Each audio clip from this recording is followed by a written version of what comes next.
Hey, kids, you're listening to a couple of annoyed grunt boys, and this is the 138th Simpsons podcast.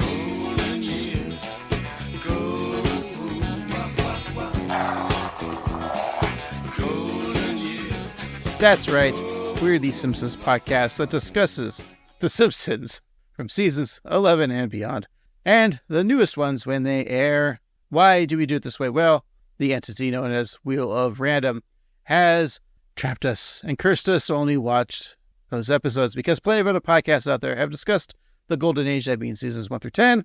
So we're tasked to find if we could find episodes that match those Golden Age episodes. While I don't do this alone, I'm just one annoyed grunt boy named Craig. With me, as always, is the other annoyed grunt boy, Steve. Hello, Craig. Good afternoon, Steve. You know, I was wondering when the premiere for season 36 is going to be. I'm not sure when it was announced, but I just did some old research on the internet. You did your own research. I did, yes. And turns out it's going to be September 29th. So it's nice to see, TV shows returning in September. As I remember as a kid, TV shows always came back in September. But then when we got older, it seemed like shows started premiering in October. Yeah. I'm like, what's the deal?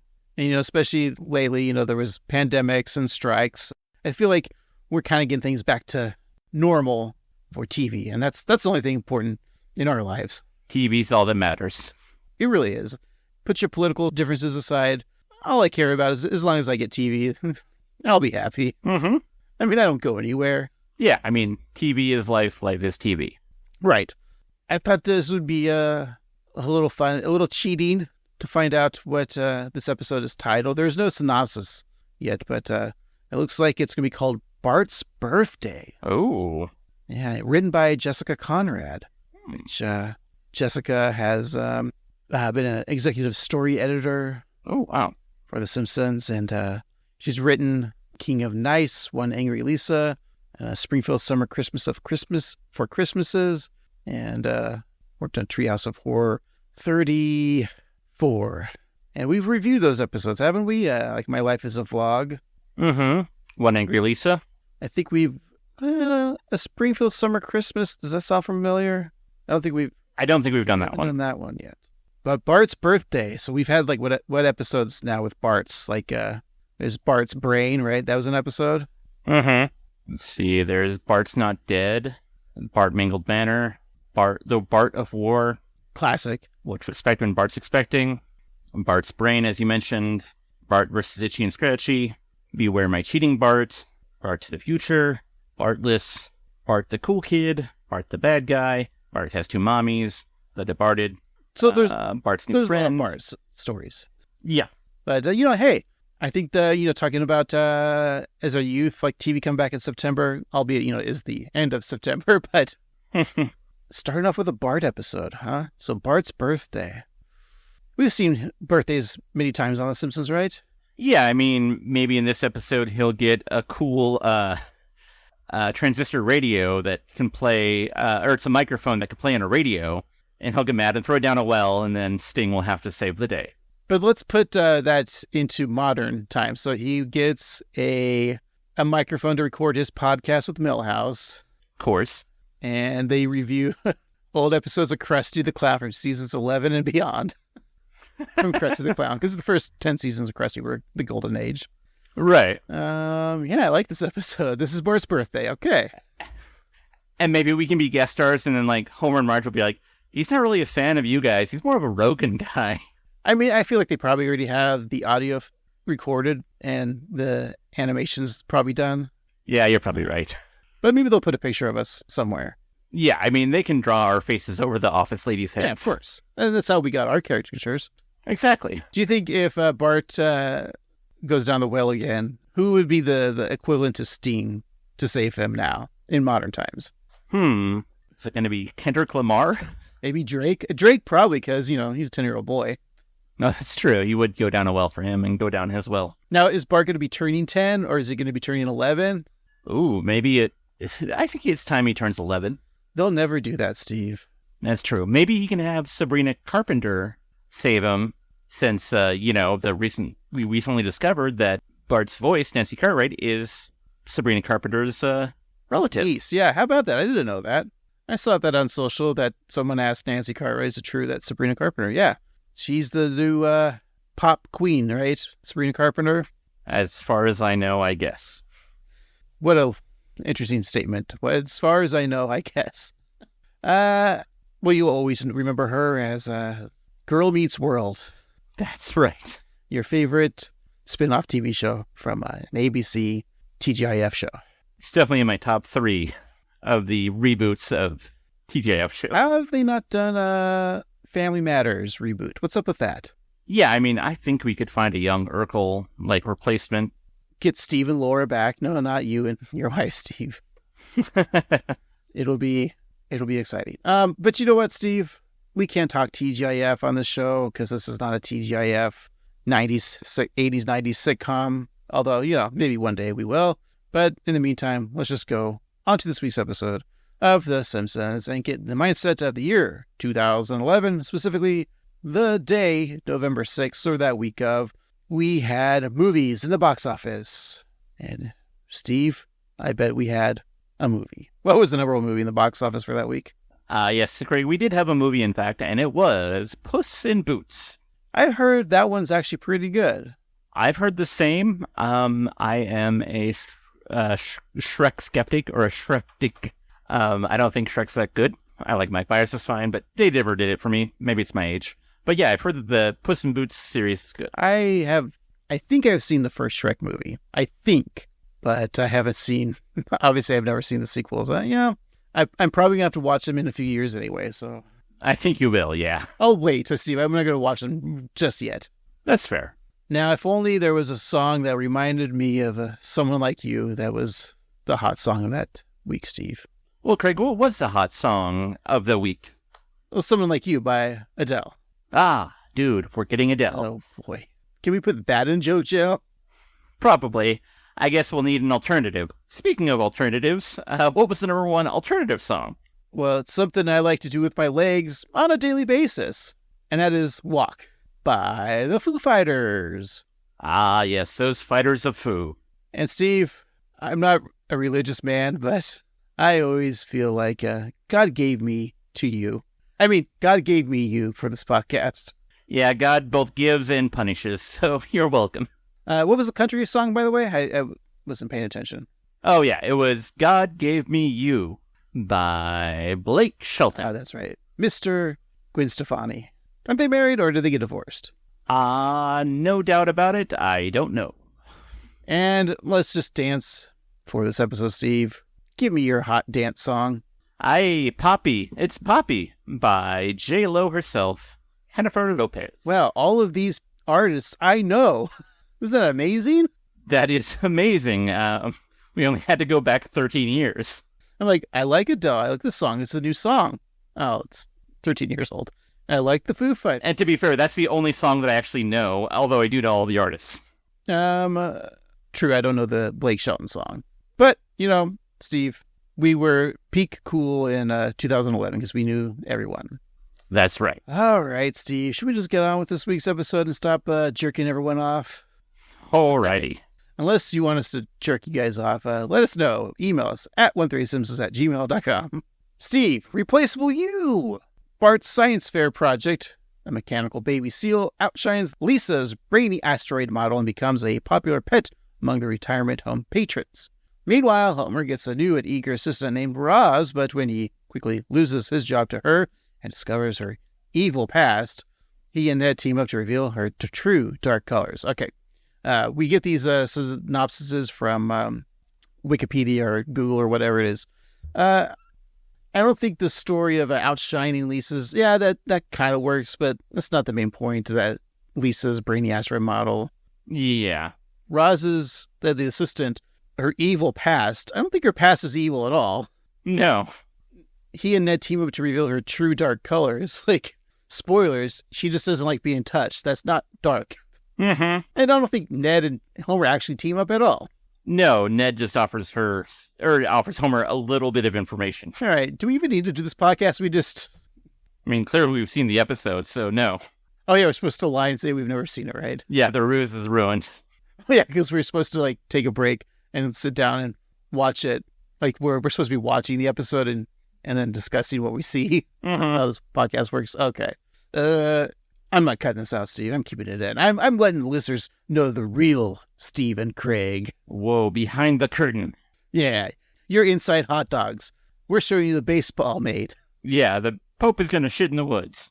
And the bear is a drama, not a comedy. All right, Steve, I need to relax, take a little break, and then actually watch this episode. I'm just making assumptions, of course. So let's take a break, calm down, and come back, okay? All right. All right, we'll be right back. There's no people lost, that's all. Once I'm begging you, save a little soul.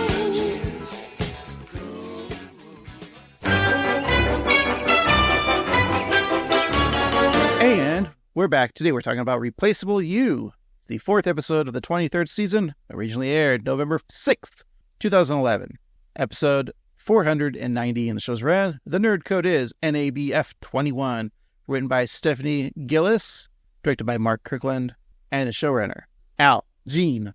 Stephanie Gillis. We've had a few episodes from her before. She's written 11 episodes. This is the 5th we reviewed. We've also talked about See Homer Run, The Burns and the Bees, Once Upon a Time in Springfield, and Homerland. She is a writer, best known for her work on The Simpsons. She's also happens to be married to one Albert Jean.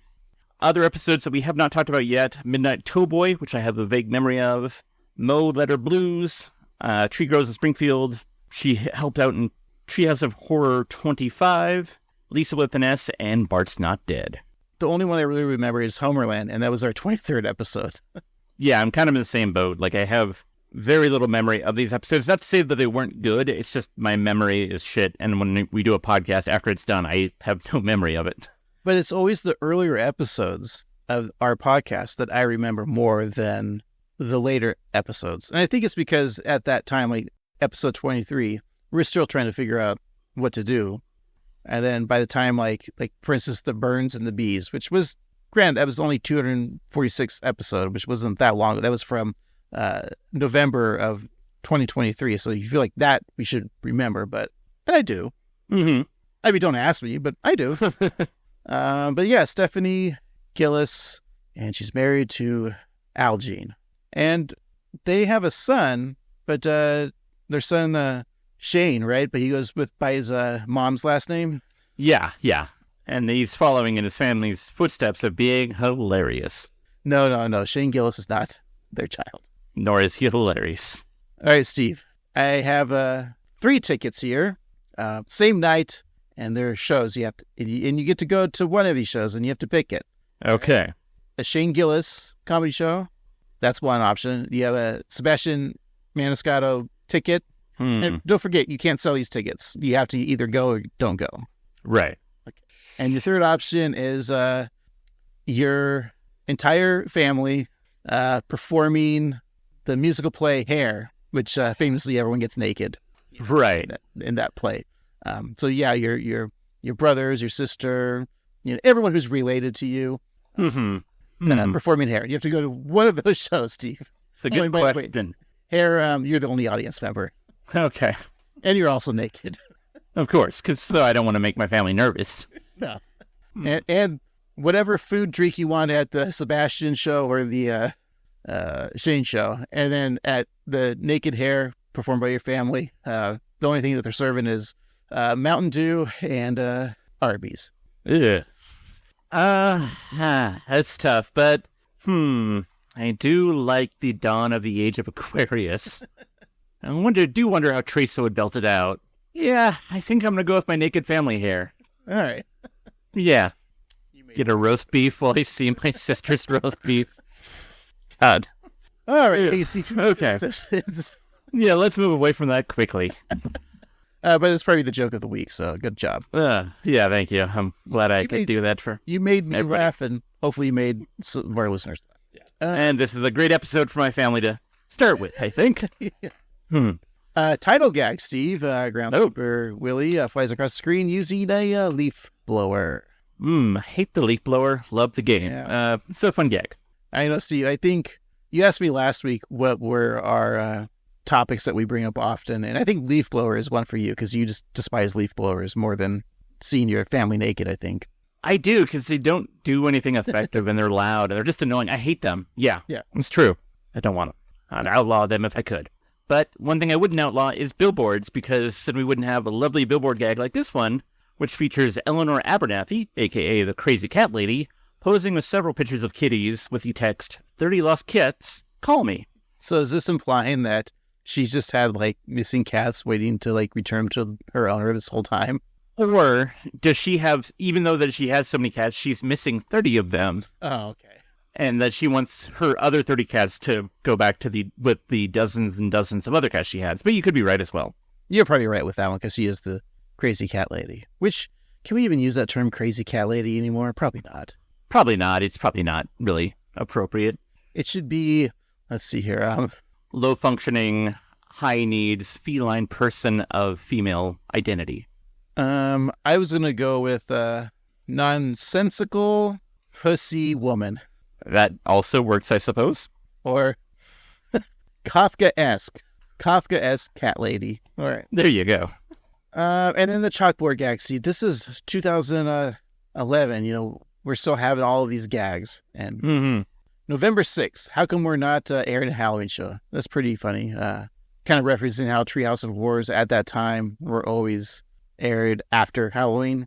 It's true, but this year of that season, season 23, they actually aired it on October 30th, the week before. Wasn't last year's or the year before actually on Halloween? I think so. I'd actually look at the calendar and let you know. No, wouldn't have been last year, because that was a Tuesday, and I was supposed to pay you for a hamburger on that Tuesday. Gladly. But regardless of that, Yeah, I think 2021 was the last time we had a Halloween episode on Halloween. that's neat. It is neat. Steve likes all the months, the 6th day of every month. He always celebrates, on the 6th. Whatever. Yeah. it is. Yeah, I don't celebrate Cinco de Mayo, but Siesta de Mayo, it's great. But really, the first of the year is when I really get into it. Like, in January, I'd say, like, Yeah. after New Year's, before MLK Day, that's my time to shine. It's your Christmas. That's right. Well, Steve, was there a couch gag, and is it long? Yes and yes, so buckle up, here we go. So we see the Simpsons couch in their living room as usual, but the camera zooms out to show that it is on display in the Smithsonian Museum. The Simpsons family, in their sneaking clothes, use grappling hooks tied to ropes and a pacifier tied to rope for Maggie to use those to climb up the museum building. Marge then uses those circular glass cutters that you've only seen in cartoons about sneaking to make a hole through the window. And once inside, they pass the Spirit of 76, Dorothy's ruby slippers, Fozzie's jacket, to which Homer gives a thumbs up, the Hope Diamond, which Marge is drawn to because she's a woman and women like diamonds, evidently. And then they dress as janitors, sweeping the floor and whistling innocently, until they get to an ancient Egyptian museum exhibit where they're dressed as mummies, walking as mummies do, walking like an Egyptian.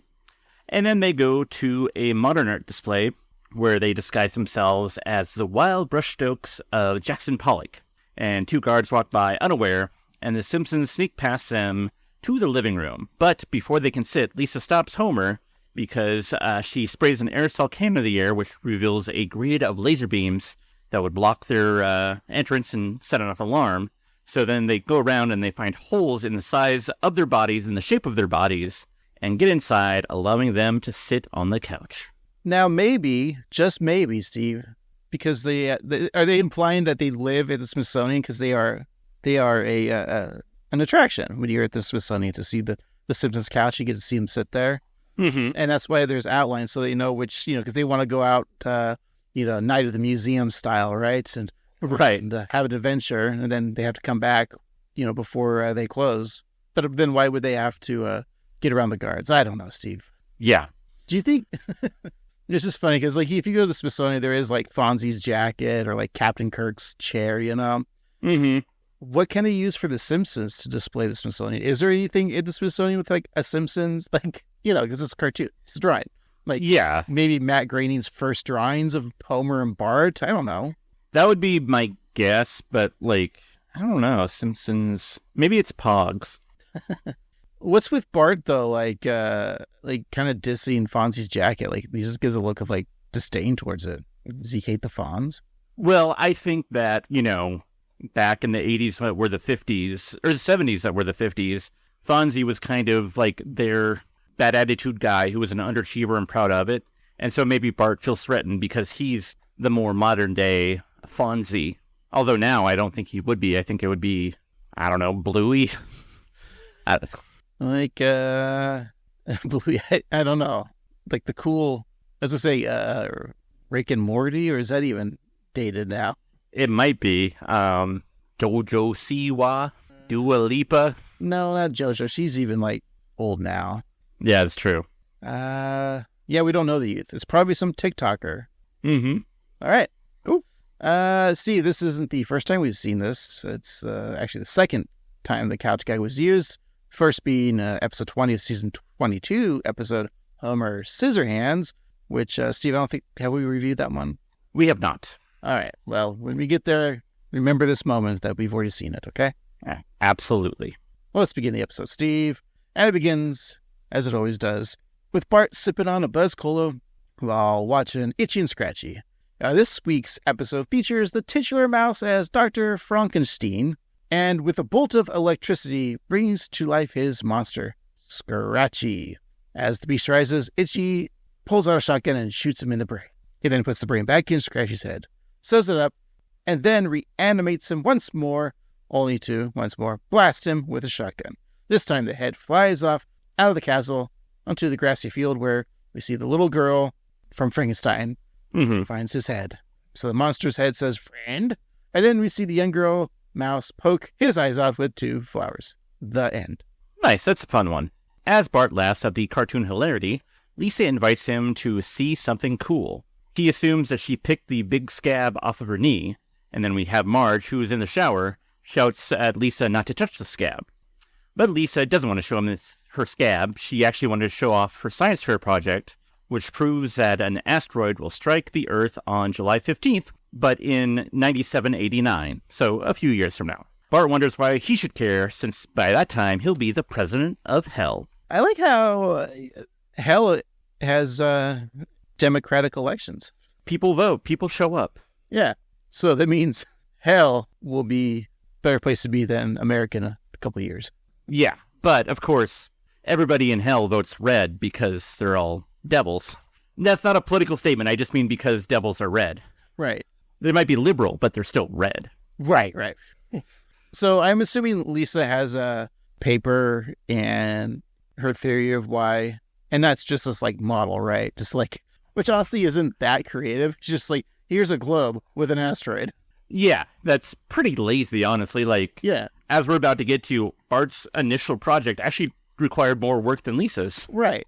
Because, she's wishing her brother good luck on his project, which she assumes hasn't even begun. And then Bart shouts that his project is a fistroid hitting the planet Nerd, which sounds like he just made that up on the spot, right? Mm-hmm. And Lisa calls that project pathetic, but then he pulls out his work, which, like you said, he put a lot of time into, and shows a nerdy planet complete with glasses about to be hit by a fish-shaped space rock. Like, Lisa's just a globe with, a rock that she found with and put some flames on it. So, But yeah, Bart probably sculpted the fisteroid to look like a fist, and he had to draw on the globe to make it look nerdy, and he had to put tape on the glasses. It was a whole thing.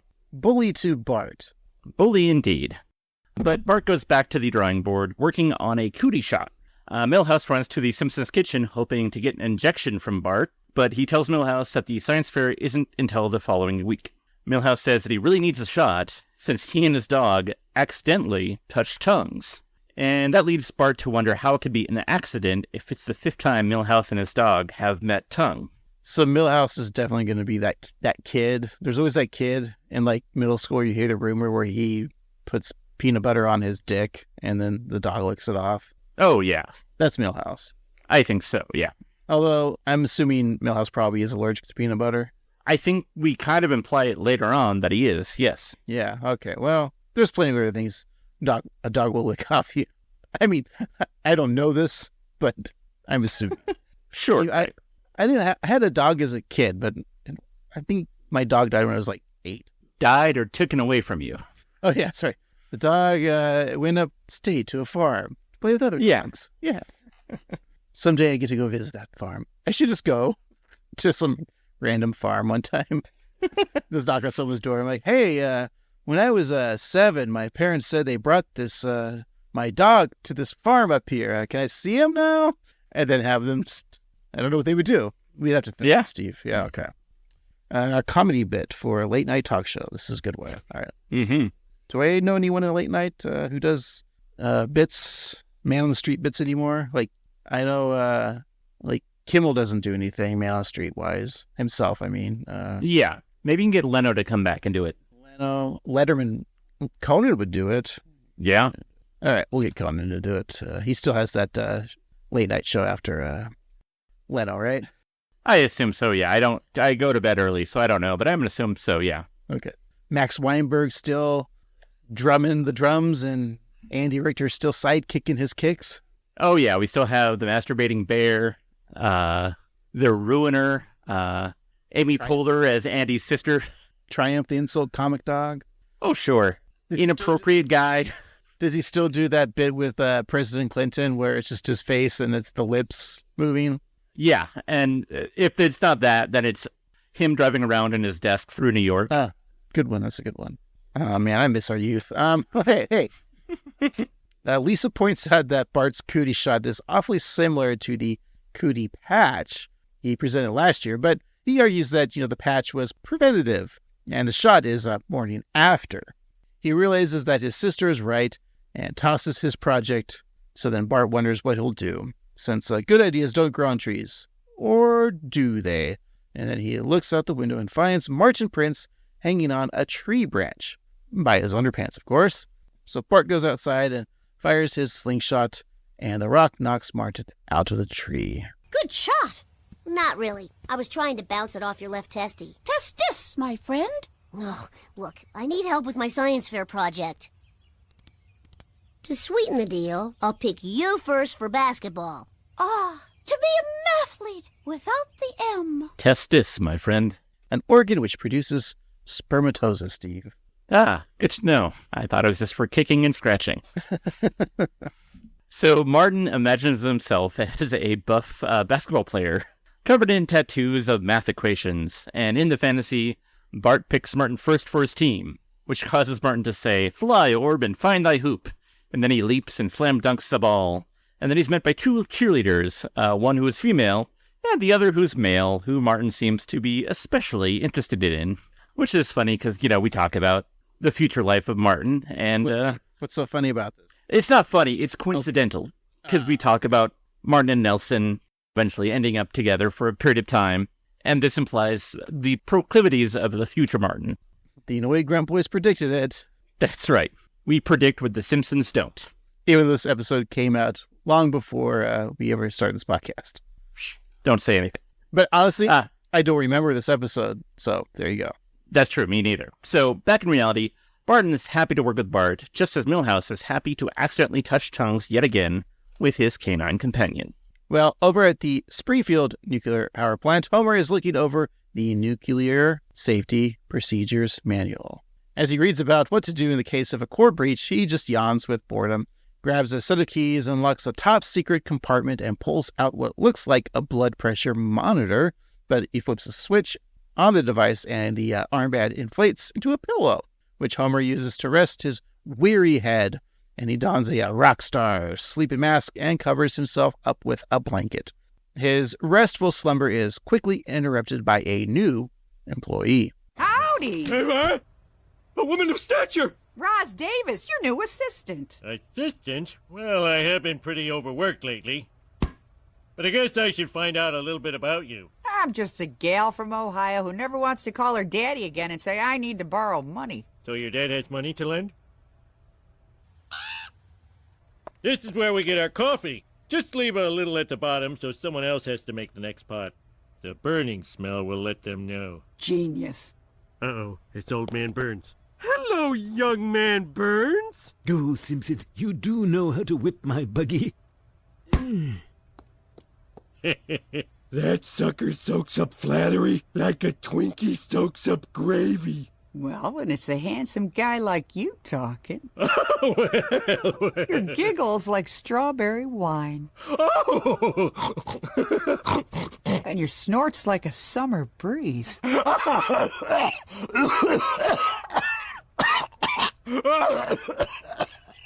That's not very attractive, though. Watching it and then listening to it, it's not that attractive. No, the snot running down his nose. Much like Jethro Tull sang about. Not too attractive. I do like, in that bit, Homer talks about how hard he's working, and then a beach ball just flies in.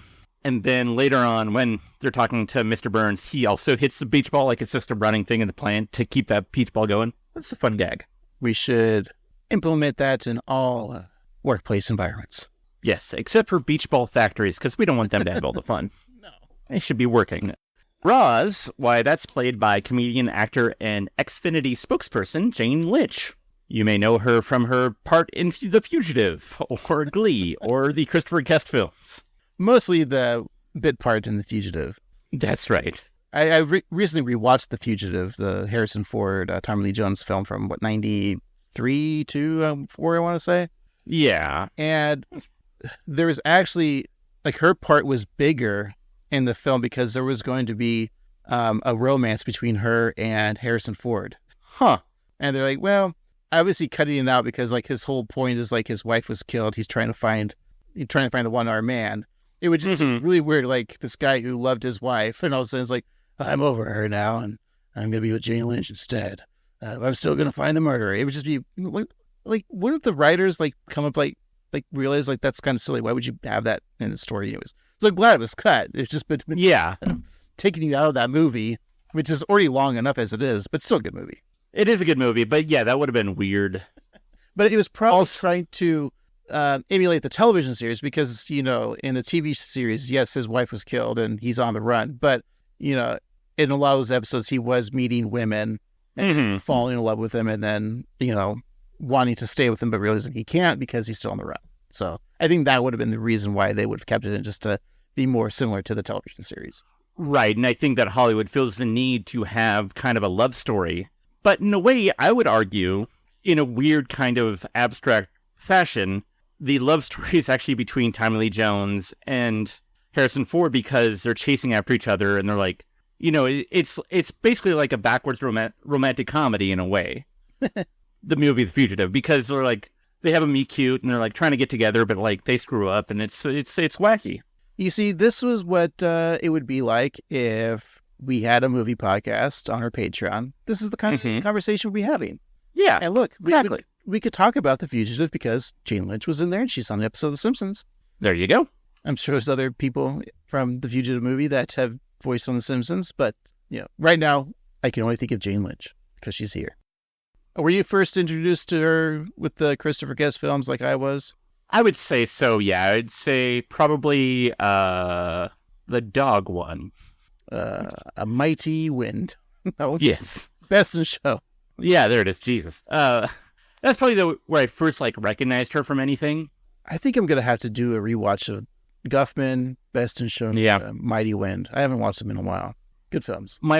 My wife and I have been doing kind of we've been kind of rewatching random movies or watching movies from the 90s, and we've been watching a lot of Parker Posey films, we watched Party Girl and a couple others that were clock watchers that were very early in her career. And yeah, I think Waiting for Guffman is one of her highlight performances. And so yeah, I should revisit that as well. There you go. Parker Posey. I loved her in that movie. Parker so good. And yeah, I've been doing that. It's not because I just had a kid, but I've been watching a lot of more family-oriented things. Mm-hmm. And the one movie I was like, what I haven't watched in a long time is the Parenthood with Steve Martin. Yeah. And so I'm home alone with the kid. I'm going to watch a movie. And I watched Parenthood, which is very funny. I get this. But I remember watching that movie with my family as a kid. And that movie, came out in 89 or something like that, or 9? I do believe. 89, I think. And wow, there's so many sexual jokes in that movie. How did my parents explain to me some of these jokes? I remember the famous one was when the lights go out in the house and Steve Martin's holding a vibrator, thinking it's a flashlight, and asking my mom, "What is that?" And she's like, "Oh, the flashlight doesn't have a light bulb in it." That's the joke. I'm like, "Oh, it's not that funny of a joke." Yeah, But there's a whole like roadhead joke in that movie I totally forgot about because I haven't seen this movie in years. Mm-hmm. Yeah, I think it's pretty good. I think it holds up. I don't know if I've ever actually seen it all the way through. It feels like a movie that was on cable that I watched like 20 minutes of while I was like waiting for something else to come on. Huh. I mean, maybe because it was like I'd watched that movie as a kid. I've seen it multiple times, but it's been, since an adult and maybe haven't seen it since the 90s. Yeah. Huh. You got a young Joaquin Phoenix in there. You got Keanu Reeves. There's a who's who of everybody. See, you even see a young Bryce Dallas Howard in one scene. Oh, nice. It's when they're at the play and Ron Howard's naked in front of, and she has to watch her family get naked. No, Steve, that didn't happen. That's only your lifetime. That's only in your life. Well, let's go back to 742 Evergreen Terrace, Steve, with Martin and Bart are hard at work trying to come up with a science project. Martin doesn't quite see the scientific value of Bart's idea, the Homer Humiliator, which, according to the blueprints, uses a boot to kick Homer in the ass while flinging a pie in his face. So Bart is desperate to come up with something when then inspiration strikes, right? So they could create some kind of a robo-pet. And then Martin asks where Bart got such an idea. And Bart points to Santa's little helper, who just happens to be wearing a Darth Vader mask. The family dog, no, not that one, walks away in the hall when Homer sees him. And Homer gets to his knees saying, "Thy will be done, Lord Vader," begging that the dog head of the Empire won't hurt him. See, it's kind of funny that the Simpsons are making fun of Star Wars since now they're all under the same umbrella of Disney. But this is a year and a 1 month, 13-month before Disney would be buying and acquiring the rights to Lucasfilms and thereby getting Star Wars. And then 7 years later in 2019, they buy Fox and subsequently The Simpsons. Paramount was for sale. Why didn't Disney buy Paramount? And then we could have had Star Trek, which is owned by Paramount, and Star Wars finally meet. Oh my gosh, the nerds would love it or hate it, probably hate it. So Martin likes the idea of a robo-pet, remarking, "Bully, Bart, bully." And this scares Bart as he worries that a bully might be nearby, thinking that it could be Nelson.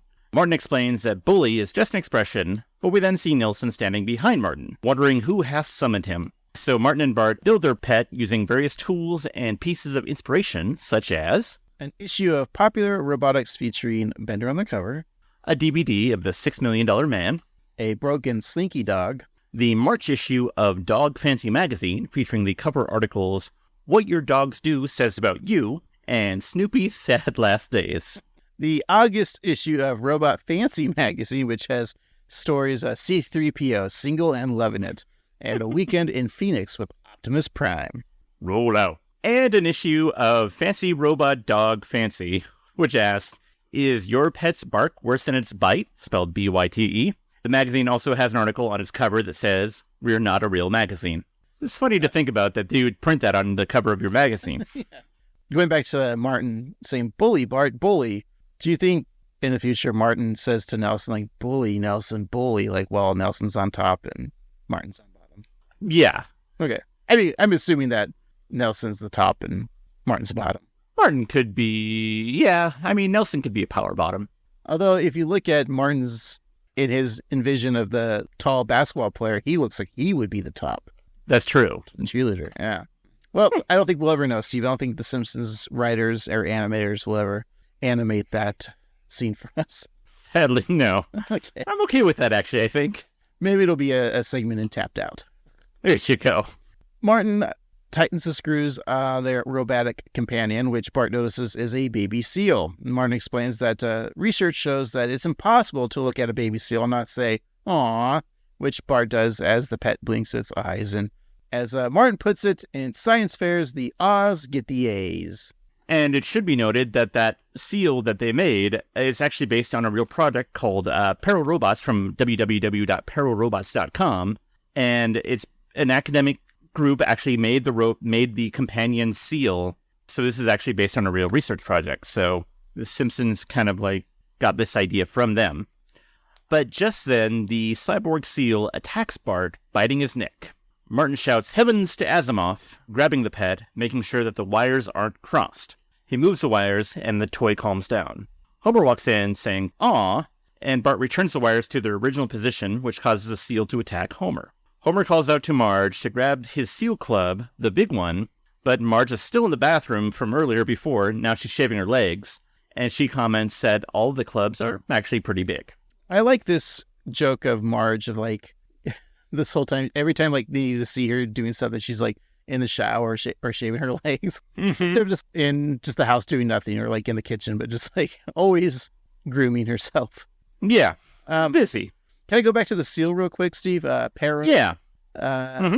In Oregon here, you can go visit one. It's in Salem, the capital of Oregon, at the West Care Management, Steve. So if you want to go to West Care Management and see the seal, they have one there. See a road trip in our future. We could also go to Seattle. There's at Nikki Concerns Seattle Curio. There you go. So either Seattle or Salem, Oregon. You can't just buy a therapeutic robot because it costs probably thousands of dollars to make. Yeah, I would imagine so. But it is really cute because it's kind of intended, like you said. With you got me stuck on this website now, Steve. I'm sorry. I want one. Okay. Don't we all? Soon enough, I'll be in a home, right? Yeah.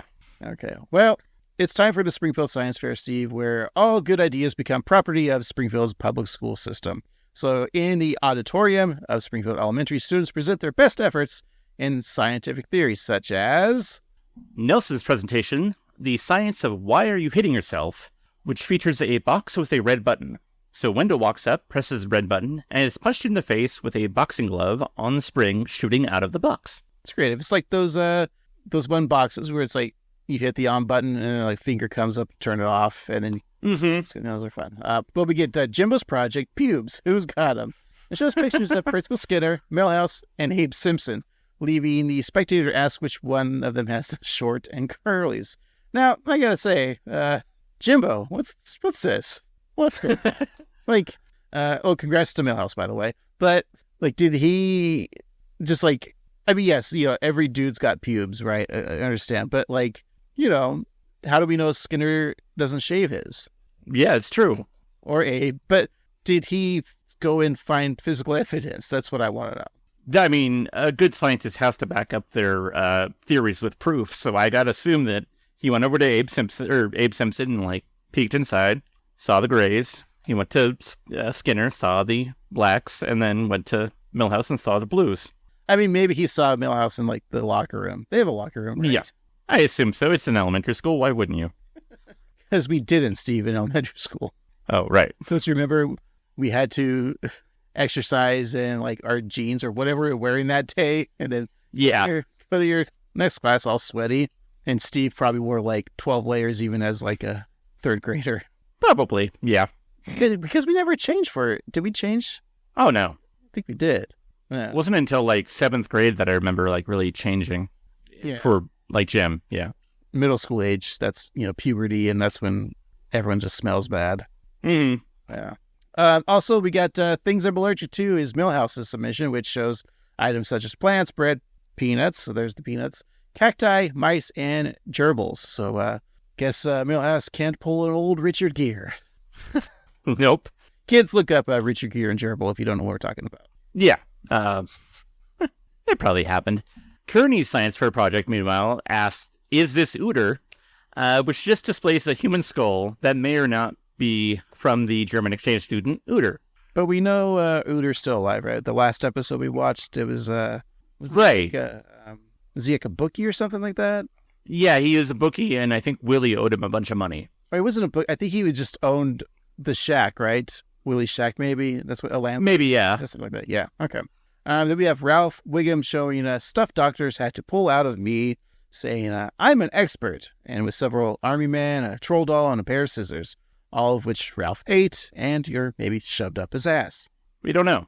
And then Dolph presents his work, the Toupeidar, which is just a wooden block with a plastic soda lid over it, kind of vaguely shaped like a laser gun. And so Super Nintendo Chalmers walks up to Dolph's booth, and the bully just goes beep, beep, beep, beep, beep, beep, beep, beep, beep with his mouth, indicating that Chalmers is, in fact, wearing a piece. So Gary removes his toupee, but the beeping continues. So then Gary removes this crown of hair around his head, making him completely bald and, in my opinion, younger looking and more dynamic. Is that an editorial, Steve? I think it is, yeah. Fellas, if you're going bald, just shave it off. It's a cleaner look. But there are certain head shapes that look ridiculous with a bald head. Case in point, me. I mean, I'm balding, but I don't look good bald. So I gotta keep the little hair I have left. All right. Well, Sorry. It's mostly I'm gonna have the horseshoe look in the next 10 years, I think. it'll be an old Picard. That's right. Well, Martin and Bart show off their robo-pet, which offers the soft fur, big eyes, and gentle motion of a pet, with none of the poop, so the crowd responds with a collective "aww," and Marge declares the robo-pet to be the most adorable thing she's ever seen in her entire life, which we cut to Maggie, looking offended and in disbelief. So, as the science fair continues, the winner is announced. What a wonderful science fair! Unfortunately, due to budget cuts, we could not afford our third place ribbon. Now, in second place, Lisa Simpson's grim description of our short-sighted dependence on fossil fuels. It's about an asteroid. They're all the same, Gloomhilda. First place goes to Bart Simpson and Martin Prince Yeah. for creating a furry robotic friend who provides comfort when humans fail to. Which they will, trust me. I carried you in my belly for 4.5 months. When you fell out on the bus, that's when my job ended. I mean, technically, he didn't come out of Agnes, Steve. That's true, yeah. Yeah. So she's probably thinking of the real Skinner. Who was a very premature baby. Yeah. And sad that they can't afford the third place ribbon. I know. School budgets, right? It's tough. Yep. Surprised they're even having a science fair. Right. But they're probably getting the science fair, like they said, like all the ideas are their property. So if one is good, they can sell it off and get some more money. Oh, that's true. That's a good point. So the Simpsons pay a visit to Grandpa at the Springfield Retirement Castle, arriving in their car, which has been decorated with balloons, pinwheels, and a sign that says, "Congratulations, Lisa," with Lisa being crossed out and Bart's name written to the side. So inside the retirement home, Abe congratulates Lisa on getting a ribbon, saying that she must have baked a mighty fine pie. So frustrated Lisa explains that it wasn't a pie, it was a science, and it wasn't fair. She argues that her project was superior to Bart's, and she didn't get assistance from a nerd, since, she's her own nerd. Yeah, that's right. And hey, folks, be your own nerd. Abe reassures his granddaughter, saying that being second isn't so bad. And then, for some reason that doesn't really mean anything, he points to Jasper, who sits in his chair, depressed. Abe explains that Jasper lost his wife, and his kids don't call, and soon he'll just be bones and beard. Just then, a robo-seal hops on Jasper's lap and begins to bark at him. Jasper's face lights up as he lets out a laugh of delight, waltzing with the mechanical pet. Lisa's impressed. While she was busy feeling sorry for herself, Bart's invention actually changed someone's life. Well, Bart is pleased that his project is doing some good, but he's even happier now that he has funding for his Homer Humiliator, which has gone from an idea to reality. And then outside the retirement castle, we see Homer looking at the machine with a pie suddenly smashing his face, and then a boot kicks him in the groin. And Homer wonders why Homer Humiliator would do such things to him, just as the pie pan hits him in the head. It's a pretty good invention, I gotta say. Yeah. It does what it says it's gonna do. The next day, Roz is hard at work at her workstation, which she has decorated with a candy jar and porcelain figurines of children doing various activities. Homer, meanwhile, uses his keyboard to smash open walnuts when his emergency phone rings. Yellow. Hey, Barney. A free movie screening? Of course I can go. I just need somebody to hold down the fort. Oh, Roz, I have to step out for 1 hour and 43 minutes. Could you cover for me? Go ahead. Woohoo! Oh, if an emergency alarm goes off, there's earplugs in the top drawer. Sounds like a great movie, only an hour and 43 minutes. It's my type of movie. I think that sounds great, especially for, a fun comedy. Well, Homer and Barney head to the Aztec Theater, which is showing the free advanced screening in last minute 3D. It's Paul Flart Water Park Cop, which was proudly written in a week. So they munch on some corn, the popped variety, as they watch Kevin James ride a Segway down a beach until his swim trunks get caught on a telephone pole, leaving him tied to the pole. So a woman on inline skates uses a staple gun to post a lost dog sign on the titular water park cop. So she skates away, and the lost dog runs up to Paul, lifts his leg, and begins to urinate, causing Officer Flart to moan in disgust. I have yet to see those movies, Steve. I think I'm fine without seeing them. How about you? Yeah, I think that I don't need to really see the series, the Paul Blart series. There's 3 of them? There's 4 of them. Paul Blart movies? I thought it was just 2. So there's some shorts. There's Paul Blart Mall Cop, which was in 2009, so 2 years before this episode. And there was Paul Blart Mall Cop 2, which came out in 2015. And then in 2021, there was a short entitled Paul Blart Cyber Cop, which features Kevin James in an astronaut outfit. And then there's also Paul Blart Sky Cop, which is ripping off The Simpsons because they had Sky Police. And then there's also Paul Blart Space Cop. When are you going to do the kid Paul Blart? You know, like... oh, yeah. Insured pet detective or kid. Paul Blart Hall Monitor. Yeah.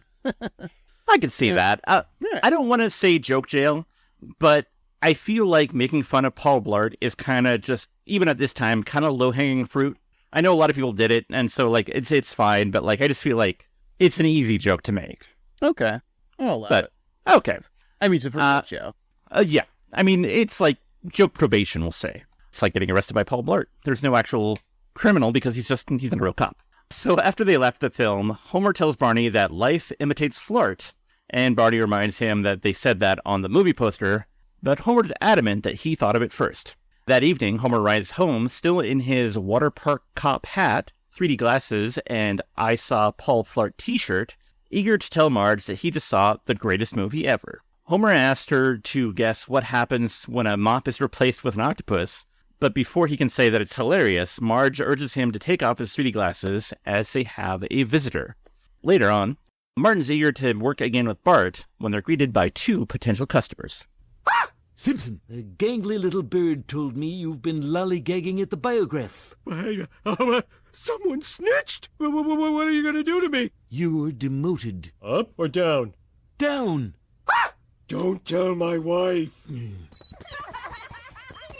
So, partner, what's next on the agenda? Back off, man. Can't you see you're embarrassing, Bart? When did you take that picture? Last time you slept over at my house. I love when you're sleeping in at peace.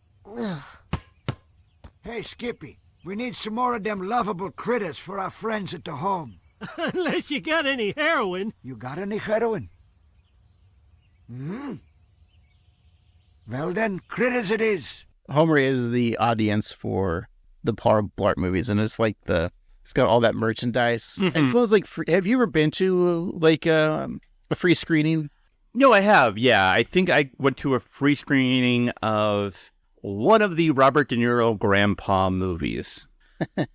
Like, did you get a T-shirt that says? Yeah. Did you get? I saw Bad Grandpa. Yes. So one of the improv theaters that I used to work with had some sort of tie-in with the theater, and so there was just a lot of Bad Grandpa merch that we could not get rid of. So there were a lot of T-shirts and koozies and the like. Is that when you stopped watching movies after you saw that? Pretty much, yeah. Yeah, I'd sign up for. I haven't seen the emails in a long time, but I remember signing up for like Warner Brothers or Paramount. Like, you can see a lot of like special screenings if you sign up for a list, and then if you can get the tickets. But they're always like on a Tuesday night, and always in theaters that were a little bit further away from me. So I was like, it'd be cool to see a movie for free, but I don't really want to drive 45 minutes to a theater and see, Bad Grandpa or whatever it would be. Right. Back at the retirement castle, the old grandpa and old Jewish man asking for a new seal. It's fun, but then unless you got heroin, it's just a joke that just like comes out of left field. It's just great setup, great joke. Just asking kids if they got heroin. I mean, maybe they do in this modern age. Kids are always doing the drugs. They're only on fentanyl now. Yes. They're really painting Milhouse dirty in this episode, because aside from making out with his dog, he also has a picture of Bart sleeping on a T-shirt. Yeah, he's kind of a creeper in this episode. I feel like maybe Stephanie Gillis isn't a fan of Milhouse. Yeah, apparently. Although Milhouse does look awful lot like Al Jean. It's true. He doesn't, but not at all. So over at Moe's, Homer complains to Lenny and Carl that Roz ratted him out to Burns, and now he is her assistant. Lenny isn't so sure, saying that there's no way someone could be nice on the outside but mean on the inside. Moe then presents Lenny with a stein full of Duff and horse laxative, which, I really like because it doesn't pay off or isn't for any reason. It's just filling his beer with horse laxative. And Moe tells Homer to relax, saying that the tavern has been lady-free since '83. But just then, Roz walks into the bar, stunning Homer. She offers to buy Lenny and Carl drinks, but Lenny would prefer the cash value, which Roz is happy to oblige. Carl, meanwhile, would rather use the money to buy a Moe souvenir shirt that says, "I got E. coli at Moe's, home of the lukewarm freezer." And the bar owner proudly states that the garment comes in kid sizes as well. The joke of, can I just see how the cash equivalent of the drink? Very funny. Reminds me of that joke in 30 Rock when Liz Lemon's at a bar and she's like, that guy over there wants to buy you a drink. And she's like, do you think he'd buy me mozzarella sticks instead? But yeah, why not? Yeah, I mean, cash equivalent. Exactly. And then is the joke of Moe putting the laxatives and Lenny just saying that no one's nice. That's why Moe was doing that. For his point. I guess so. Okay. I just like it's not really addressed. But maybe he's helping him. Maybe he's helping Lenny out. Maybe Lenny's been backed up and he's had a lot of, oats and sugar cubes and carrots and he can't poop. And so he's helping him out. And he's got a big race tomorrow. Exactly. Hope he doesn't break his legs. Right. And then if he does, we have to take him out back and shoot him. Exactly. We'll get Dustin Hoffman to do it. So later that evening, Homer is fretting at the kitchen table when Marge asks if he's coming to bed. So he tells his loving wife that he's fighting for his professional life. He's recently learned that his job is why he gets those checks every week. But now that he's been demoted, the checks have gotten smaller. Not in physical size, Steve, but you see, before you can finish the explanation, Marge stops to saying that she knows. Just so dumb. You're dumb, Homer. It is dumb. I think it's funny, though. Just Homer realizing about paychecks is just kind of funny to me. I think you should get your paycheck based on the size of the money. If you get $10,000, it should be a big check. But you get $100, it should be very tiny. Yeah. Physical size, I mean. So if you're a high roller, you get those big contest checks, the Publishers Clearinghouse checks. And then if you're just an actor who did a 5-line spot on a sitcom, you get the check that's the size of a gum wrapper. Right. And to put this in perspective, Jeff Bezos' monthly check would be the size of the United States. So there you go. Billionaires. We need more of them. Yeah, they're good for everything. And they make fun cars, too. Over at the retirement castle, all the older folks are enjoying their baby seal robots, knitting with them, combing their fur, getting their beards combed by them, and just admiring them on their laps. They're so attached to their furry friends that they aren't even touching the candy machines full of Lipitor, Propecia, or Viagra, which are next to a poster of an old sickly cat in a wheelchair, and text that says, "Sit in there, baby," which is just kind of depressing. It's like a reference to that old hang in there. Right. Poster with the cat hanging, yeah. We then learn that the poster is hiding a camera in the cat's eye, which is being watched by a board of representatives. I represent the Eternal Valley Funeral Home, and I'm here to talk about an extremely unpleasant subject. People continuing to live. If we don't have a frickin' funeral soon, people, you can say goodbye to Howard's Flowers. Calm down, Howard Jr. Now here is the zip, the zap, and the zing. We're gonna rewire Charlie Lovable here into the greatest threat to seniors' lives since nursing homes themselves. I like how the exposition of the funeral representatives, I represent the funeral home, you figure, these people know why they're there and who that person is. It'd be if you are at, your job, right, Steve? And you guys have to have, a group meeting, a company meeting. And you start the meeting now I work at this location as your boss. People yeah, the fuck? Yeah. I'm going to start doing that. I like it. Just give exposition dumps to people. I've said it before, and I hate the death industry. I think it's creepy and evil, and this is exactly what I think it's like. It's just a panel of ghouls who are If I can't sell my flowers to recently deceased families, then what am I supposed to do? Yeah, and I just learned about death doulas, and that's a real job. I know about birthing doulas, which, they are there to help birthing and helping, the mother and all that stuff. And I think it's a good job. But I even think death doula actually is a good job of like, helping someone transition. But that'd be such a tough job to have as a death doula. It's like, oh, you're going to die, but it's going to be okay. I don't know if I could do that. Yeah, because it's not going to be okay. You're going to be dead. No, yeah.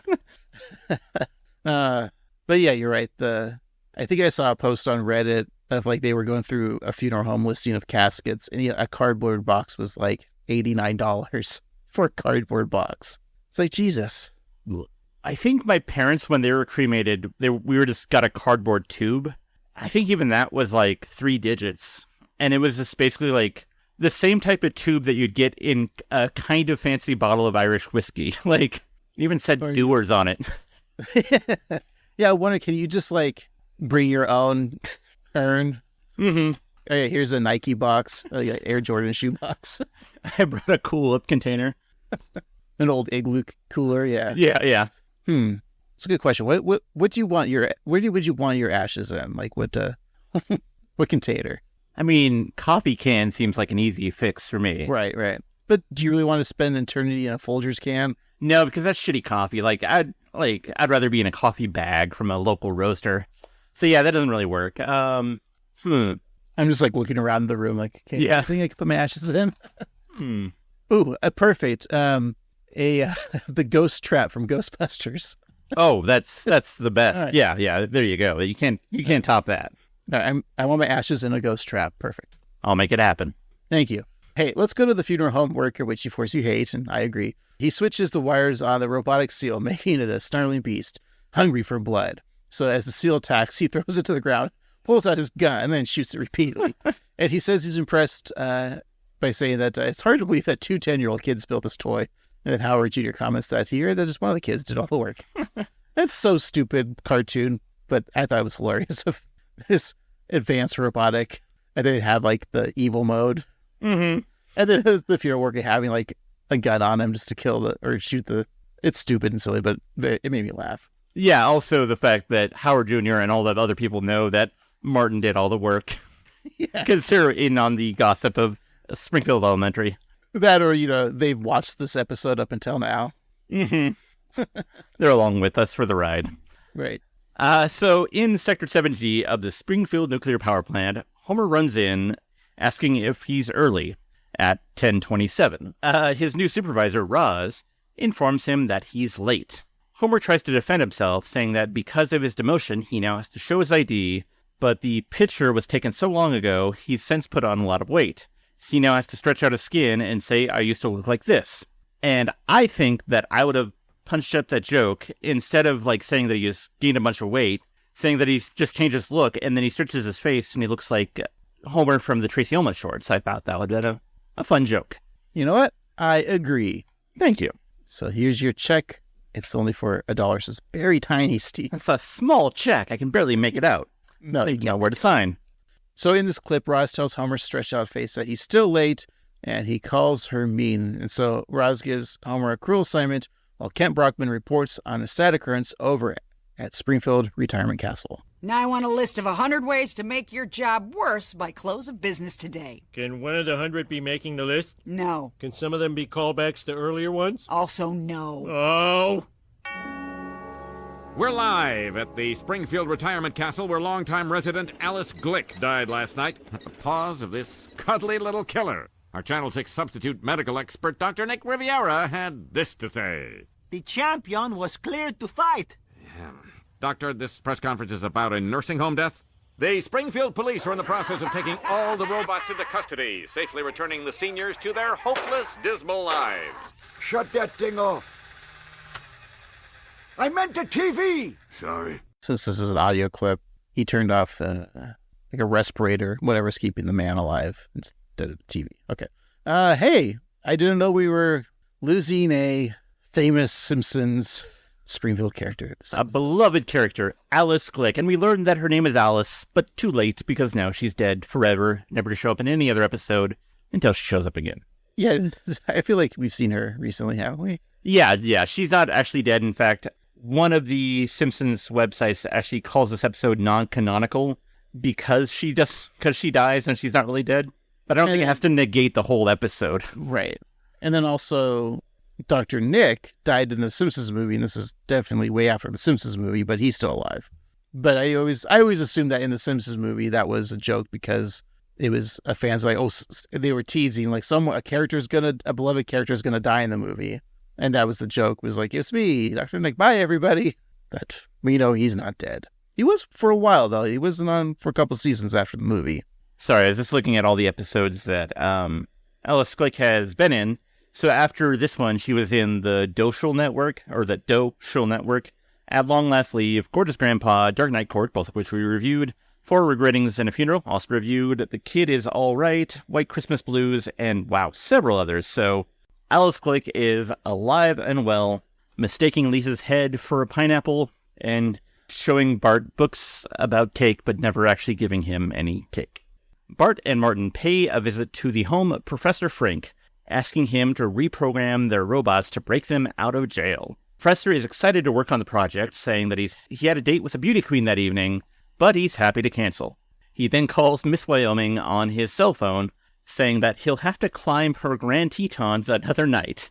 As he laughs at himself and his breast joke, Miss Wyoming is left on a heart-shaped bed covered in rose petals, crying and shouting in the best-dressed voice, "Why won't he love me?" Miss Wyoming 2011 was Catherine Lynn Brown. Because this episode came out in 2011, so I just wanted to see who Frink was ditching. And I was just going to say that the character sure looks similar. It's a white woman with blonde hair, so Simpsons predicted it. Yeah, they predicted that the beauty pageant contestant had big blonde hair. Yes. And was traditionally attractive by normal standards. Smart, all right. Simpsons. Well, back on the sidewalk at 742 Evergreen Terrace, Homer takes out his trash bin while muttering to himself about Roz. And Ned, who's also taking out his trash, joins him, ready for a conversation. Well, looks like it's time for another end of the walk talk with Homer and Ned. Tonight's topic, the niceness of the evening. Hey. Homer, all nonsense aside, are you Okala Rooney? I'm having problems with my new boss, Roz. She's the most evil person to come out of Ohio since LeBron. But at least he thought long and hard before screwing everybody over in public for no reason. You know, I knew a backstabbing Buckeye named Roz at Bible camp. Twice as tall as she should have been. Is this her? Come on! The apple must be wreaking havoc with the Twinkie! It is. But if you've got the stones, I can tell you how to slay that Goliath. Are you aware that stones means man junk? What the? I've been using that around the boys. Whew, thank you. Now, it was one of our biggest celebrations. The 19th Sunday after Easter. We just had a rousing no fun run, and in the heat of the moment, I wanted to offer my respectful best wishes. Peace be with you. I like Ned's analogy about the stones and just thinking it was a reference to David and Goliath rather than, testicles. Testi, Steve. Testi. Yes, thank you. So in the flashback, Ned hugs Roz, and as he puts it, he went crazy. Crazier than sleeping in on a Sunday. Roz shouts that she can't stand to be touched and directs Ned to never tell anybody. And back in the present day, Ned says to Homer that he didn't tell anyone until now. Homer is relieved, calling Flanders his personal savior. Ned is touched, but unsure about being called a savior, just as Homer gets on his knees and declares Ned to be mightier than Jesus. Well, meanwhile, at his home, Frink has called together college nerds Benjamin, Doug, and Gary, along with Martin and Bart, for the meeting of North American Man-Bot Love Association, or NAMBLA. Doug once again suggests that they should change the name of the group, and Frink is open to any ideas, providing that man-bot love is in there somewhere. And for those who don't know, NAMBLA is the acronym for National American Man-Boy Lovers Association, right? I believe it's the North American. What did I say? National American. Okay. I'm dumb. But I mean, of the things to have issue with, I think that's the least of the concerns. If you're typing that into a search engine, I don't think that part matters. I don't think I'm going to do some extra research by putting that into Google. Yeah, I think we're probably safe to not worry about the National or North American Man-Boy Love Association. I just remember I heard a lot of like jokes about it on, I think like South Park did an episode about it. They always were playing bits on Howard Stern show about it. Yeah. I have no idea if it's actually a real organization or just, I mean, I assume that it is, but I don't. Well, Google it. I'm not going to. Ask Jeeves it. I'm going to Lycos it. So Frink presents the blueprints of the robot baby seal and then presses a button which operates a satellite. As the professor explains, he is remotely adjusting them, assuring that they will never be malicious again. Well, the robo-seals wake up in their jail cells, alarming Chief Wiggum, who was asleep at his desk. So he goes to call 911, but as always, it's busy when he calls. Who will police the police, Steve? Who will watch The Watchmen? I mean, I'll watch it when it comes out. The new animated version? Yeah. Oh, yeah. Should be fun. Yeah. He hangs up, calling the emergency services a bunch of idiots, and then looks at his adorable seals staring at him, realizing that he can't stay mad, so he frees the robo-pets. So then, in another cell, Snake Jailbird gives Wiggum a similar puppy dog eyes, causing him to free the repeat offender. Monty Burns is presenting the Employee of the Millennium Award, and although the Millennium is still young, he wants to hand out the giant trophy, paid for by the health cuts, to Roz. But before he can hand the trophy, shaped like an Emmy with Monty's body on it, there is an interruption. What the deuce? Sarcastic clapping? Congratulations, Roz. What are you doing here, Simpson? If there isn't dry cleaning in the back of my car, there's gonna be blood on my knuckles. I just came to say that you're perfect. So perfect, I think Mr. Burns should give you a hug. Who told you? I won't say, but his initials are SF. Stupid Flanders. Hug! Hug! Hug! Hug! Hug! Hug! Hug! Hug! You're fired. I underestimated you. I don't know what that middle word means. Well, it means my perception of you was that you were kind of a goof, but now I see you're rather clever. What is perception? It's how I view you. You understand that? No. I used to think you were an idiot. Now it turns out you're not such an idiot. In fact, you might even be smart. Seth MacFarlane should sue Mr. Burns there for using Stewie's catchphrase. What the deuce? It's true. Although, to be fair, Stewie's just like a little Mr. Burns. Like, that's true, yeah. But Mr. Burns isn't like a genius that creates time machines. Not yet. Wait till season 36. I wonder if that's the Employee of the Millennium Award was kind of, I remember articles or, like magazines would come out like with like the movies of the millennium, like even though there's only been like 10 years at this time, like, it's like, really? These are the best movies or music of the millennium? I mean, just recently, the New York Times released the 100 greatest books of the 21st century. And there you go. We're only 24 years in. There's still like 76 years to write much better books. I mean, no offense to those books, but still, come on. If you stopped at like 1924, you wouldn't have 1984. Oh, also like the SF and then Roz realizing, oh, stupid Flanders. That was a great joke. So as Roz admits to Homer that he may be more intelligent than she first assumed, he asks for a little help as he's gotten the war stuck to his head. Roz pulls and pulls, struggling to get the trophy off Homer's noggin, but instead pulls it further down. So Smithers hops on the stage with a stick of butter, telling Homer to rub it around his head. After a loud chomp, Homer says he needs more butter, but not the unsalted kind. So this leaves Smithers to ask if he wants to get free or not. Meanwhile, Frink, Martin, Bart, and the college nerds are remotely controlling the robo-seals through Springfield. The seals pass an electronics store which is selling TVs showing a kind of version of the Jetsons, in which Rosie the robot warns Mr. J that if she doesn't get her green card, they're going to turn her back into a washing machine. So the seals head back to the Springfield retirement castle, where the depressed senior citizens sit in the dark. And as the toys walk in, the old folks are delighted to have their friends back. So Bart and the nerds arrive just in time, and Grandpa thanks them, saying that now that they have the seals back, they'll never let them go. As the old Jewish man puts it, there's no stronger force than a senior citizen holding on to a freebie. Everyone dances as David Bowie's Golden Years plays. a seal dancing with desperate growls, and the Board of Death reps watch, but instead of doing more evil planning, they also dance. And up in heaven, the recently deceased Alice Click watches all of this and dances with Jesus, and that's our episode. Oh, boy. Maybe Jesus was like, ugh, I don't want to dance with her. I'm sending her back, and that's why she's not actually dead. Much like George Michael, he never wanted to dance again, and so, yeah.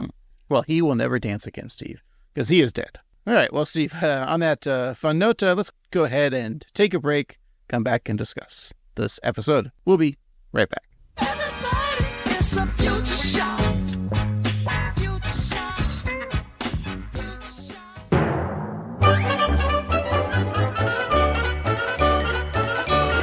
All right, we're back, Steve. Let's wrap up Replaceable You.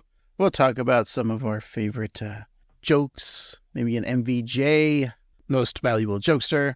We'll give it a review, give it a ranking, find out what we're watching next week. But before we do that, we'd like to give gifts to our co-hosts. Ah, yes. And there's a lot of things in this episode, and I kind of want to bring back, before we do the gift exchange, there was always going to be something from this episode that we'd make as a t-shirt. And there was already a couple shirts in this episode that I thought, hey, these would be great shirts. And that's, of course, Bart Simpson's sleeping shirt that Milhouse wears. I think that would be a great shirt. Oh, yeah. I think people should wear that. So I give you that shirt. And then I also, a t-shirt that just says, Pubes, Who's Got 'Em? By Jimbo Jones. I think you look great in those shirts, Steve. Ah, thank you. And don't forget the Paul Flart Beach Cop. That's another shirt that you saw that movie would be great for you to wear as well. But I thought, what you really need, Steve, is this big tub of horse laxative. And to go with your horse laxative, a candy dispenser of Viagra. Nice. So there you go. Well, that's very kind of you, Craig. It's funny because I also got you a t-shirt. It's a black shirt because I know you like to wear black, and it says, I got E. coli at Moe's, home of the lukewarm freezer. And while you may have gotten me some horse laxative, I got you some horse, a.k.a. some heroin. Because, it's the gift that keeps on giving you chills. Are you sure this isn't your homemade cootie shot, Steve? Maybe, but still, it works for, if you have a crazy night and you need a morning after substance, you're good to go. Huh. I appreciate it, Steve. I will also give you a Steve Humiliator, which will, throw a pie in my face and kick me in the balls. That sounds something sexual you want done to yourself, so I don't want this gift. Maybe. All right. Hey, Steve, what made you laugh in this episode? This whole episode had a layer of, creepiness that I kind of enjoyed, with Milhouse being a perv and Frink, saying that he was going to climb on Miss Lambing's Grand Tetons, and just the man-bot love association. I like the horse laxative joke just because it's so out of nowhere. I really enjoy the Bart and Martin stuff. That's always fun. Oh, and also I really enjoyed all of the science fair projects. The Pubes, Who's Got 'Em, the Toupeedar, just a lot of fun. And also the jokes, the fake magazines, also really good. So if I had to give an MVJ, a most valuable jokester, I think I would give it to... Homer's an obvious choice just because I like his bit about his paychecks getting smaller and where they actually come from. But I'm going to give it to Martin, just for when Bart goes for the fist pump and he kisses his fist. I think it's a funny joke. I love the scenes with Marge, either shaving or in the shower, warning the kids about stuff. And then, you're right, the science fair projects are all great. Martin's run on this episode, like you said, the MVJ. I'm going to give my MVJ for the funeral guy who gives the exposition and then shoots the baby seal. I like it.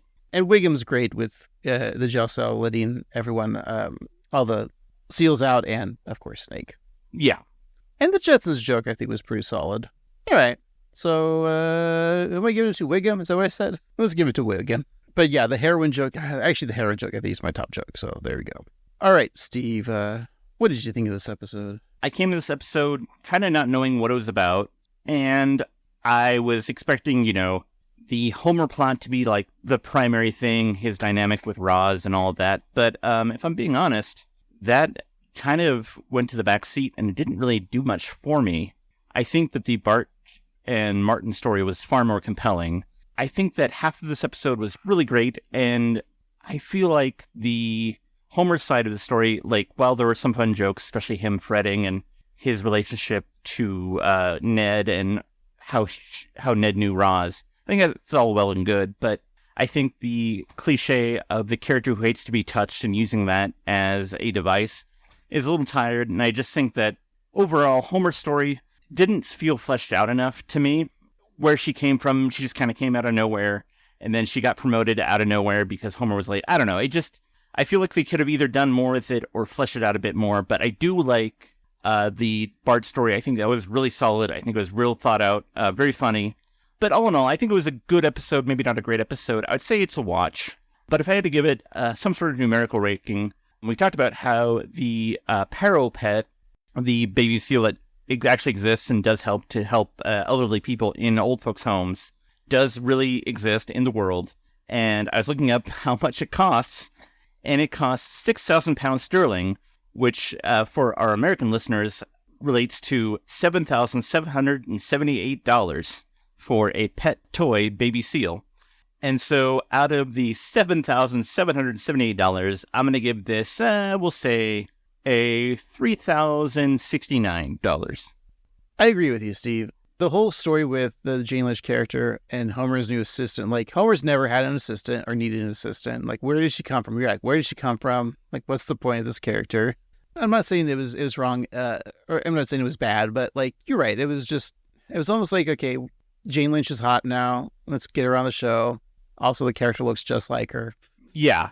She's playing a Jane Lynch character. Very typecast. And you're right, the story is just kind of, it's fine. But the Bart story actually was fun. I liked the kids getting together, and I liked, there's, the Martin and Bart teaming up again. It just reminds me of the classic episode with, Bart as Bart gets an F, right? And he's got to tutor him. So there's a lot of nostalgia with that. And I think that's a lot of fun. Yeah, I wish it was just one story and we were just stuck with Bart. And maybe even Lisa, like the science fair project. And I know it's a story that's been done before, but it's a lot of fun to see the kids. And I think that was my agreement with you. That story is great. The Homer stuff is fine. But I agree with you. I think it is a watch, especially some of the sight gags were great. Like I said, with the Marge and in the shower and the shaving the legs and especially the Bart and Lisa. Oh, and the heroin joke. And speaking of heroin, Steve, if I give this episode a ranking, I Googled heroin prices. And according to, I guess it's the data at the UN, so United Nations data, official site here, Steve, heroin prices in the Western and Central Europe from 2007 to 2017. So when this episode came out, 2011, and the retail prices, or street prices, as it says, per gram in the United States, the weighted average in the U.S. was for 1 gram was $73. Huh. So out of 73, I'll give this episode how much you and I paid for heroin back in the day, and that was 37. Nice. In a row. But all in all, it was still enjoyable to watch and not a drag, which is all we can ask for. That's right. And all we can ask for now is to find out what we're watching next week, Steve. So let's grab that wheel of random and give her a spin.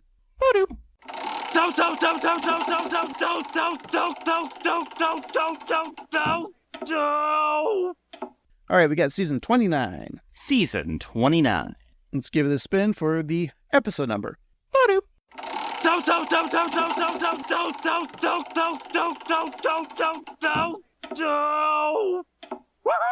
Episode 13. Alrighty, season 29, episode 13. Steve, I'll let you know that came out in the year of 2018. 2018 was a great year for America. March 25th. We had films like Avengers, Infinity War, Black Panther, Jurassic Park, Fallen Kingdom. It seems so recent, Steve. And yet so far away. So if I had to give a title, in Glee, Jane Lynch's character's name is Sue. And in the Fantastic Four, Sue Storm is the Invisible Woman, and women are underrepresented in modern media. So I'm going to say that the title of this episode is The Glorious Ladies of Springfield Science, or GLOSS. Checking notes. No, Steven. Sadly, that's wrong. No. It's actually called 3 Scenes Plus a Tag from a Marriage. 3 scenes plus a tag from a marriage. My improv nerds will know that 3 scenes and a tag, that sounds a lot like a herald. So I know that there was already an improv episode of The Simpsons, which we talked about, but I'm going to say that Homer rejoins an improv team, and they get on the herald team, but because his opening beats are not authentic enough, he gets kicked out, and so he becomes an improv heckler, shouting out Pineapple and Dildo Factory as suggestions to all the scenes. And in the B-plot, Barney becomes a sculptor, and Marge is inspired by his vessels. Am I exactly right? No, of course not you. You. Aw, me? I'm not a sheep. It's actually Homer and Marge tell the story of how they made the transition from enjoying their childless life to becoming miserable parents. So I think I can't wait to watch this episode, Steve. I feel like one of us will relate. Yeah. I get to see what my future's like. There you go. Oh, I'm excited. And we hope that you listeners are excited for your future, too, of more Annoyed Grunt Boys. That's right. All right, thanks for listening, everybody. Hey, before we sign off, go ahead and contact us if you'd like. You can email us at 138simpsons@gmail.com or contact us on social medias like Threads, Instagram, or YouTube at 138simpsons. And hey, if you're so kind, go to your favorite podcatching app, leave us 5 stars or the equivalent, write a review, but it doesn't need to be a real review. You can just tell us your science fair project that you thought of. And hey, while you're there, go to the show's notes, click on the microphone, leave us a voicemail. You can leave us an impression, a question, a deep thought, or how you would beat your seal. I would say meat. Or your seal, or your meat, or your seal meat, whatever works for you. And don't forget to go to tpublic.com/user/annoyedgruntboys for some merch. All right, that'll do it for this week, Steve. I've been Annoyed Grunt Boy Craig. And I've been Annoyed Grunt Boy Steve. And remember, the apple must be wreaking havoc with the Twinkie. If there isn't dry cleaning in my back seat, there'll be blood on my knuckles. You